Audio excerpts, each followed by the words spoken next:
কোনো রকম রোদে দেওয়ার ঝামেলা ছাড়াই সারা বছরের জন্য সংরক্ষণ করতে পারবেন জলপাইয়ের এই টক ঝাল মিষ্টি কালোজাম।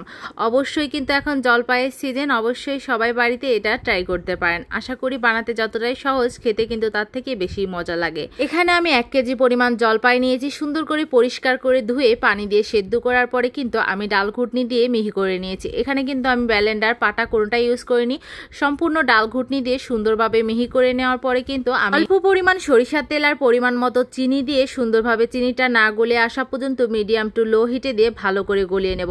এখানে কিন্তু চিনিটা দলা পাকিয়ে যেতে পারে, আপনারা মিডিয়াম টু লো হিটে সুন্দরভাবে চিনিটা গলিয়ে নেওয়ার পরে মিহি করা যে জলপাইটা ছিল সেটা দিয়ে সুন্দরভাবে নেড়ে চেড়ে, আগে থেকে আমি শুকনো মরিচ ভেজে রেখেছিলাম সেটা 1 চামচ দিয়ে দেব, আর 5 ফোড়ন ভেজে রাখা সেটা থেকে 1 চামচ দেব, আর বাকি 5 ফোড়ন ভাজাটা কিন্তু আমি একদম লাস্টে ব্যবহার করব যাতে ফ্লেভারটা বেশি ভালো আসে, এই জন্য কিন্তু আমি লাস্টে ব্যবহার করব। আর এখন কিন্তু জলপাইয়ের সিজন, দামটাও কিন্তু অনেক কম, আপনারা চাইলে কিন্তু একদম কম খরচে এরকম সারা বছরের জন্য কিন্তু এরকম জলপাইয়ের টক ঝাল মিষ্টি কালোজামটি সংরক্ষণ করতে পারেন। এতে কিন্তু বাচ্চারাও খেতে পারবে, বড় ছোট সবারই কিন্তু খুব ভালো লাগবে।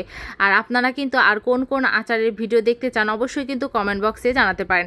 আমি কিন্তু এই পর্যায়ে এসে বাকি 5 ফোড়ন ভাজাটা কিন্তু দিয়ে দেবো, আর লাস্টে 2 চামচ মতো কিন্তু ভিনেগার অ্যাড করব। অবশ্যই সব আচারে কিন্তু ভিনেগার অ্যাড করার চেষ্টা করবেন। ভিনেগার দিলে কিন্তু আচারের টেস্ট, স্বাদ সব কিছু চেঞ্জ হয়ে যায়। আমার কাছে তো মনে হয় চেঞ্জ হয়, আপনাদের কাছে কেমন লাগে অবশ্যই কিন্তু কমেন্ট বক্সে জানাবেন। আর এটা কিন্তু খেতে একদম দেখতে কালো জামের মতো লাগে, খেতেও কিন্তু একদম অনেক টেস্ট হয়। আমার বাচ্চা তো এটা খুবই পছন্দ করে, আর বড় ছোট সবারই কিন্তু এটা মুখে লেগে থাকার মতো একটা রেসিপি। আর আমার এই সম্পূর্ণ ভিডিওটা আপনাদের কাছে কেমন লাগলো অবশ্যই কিন্তু কমেন্ট করে জানাতে পারেন। আমি কিন্তু এখন ঠান্ডা করে রেখেছি 2 থেকে 3 ঘন্টা। ঠান্ডা হয়ে যাওয়ার পরে হাতে একটু সরিষার তেল মাখিয়ে কিন্তু সুন্দর করে শেপ দিয়ে নেব কালো জামের মতো। আপনারা কিন্তু আপনাদের মন মতো করে এখানে যেমন খুশি সেমন শেপ দিয়ে সুন্দর করে, আমি লাস্টে এখন একটু 5 ফোড়নের গুঁড়া আর একটু শুকনো মরিচের গুঁড়া ভালো করে ছিটিয়ে দিচ্ছি। আর আমার কিন্তু এই কালো জামটি রেডি হয়ে গেছে। কেমন লেগেছে?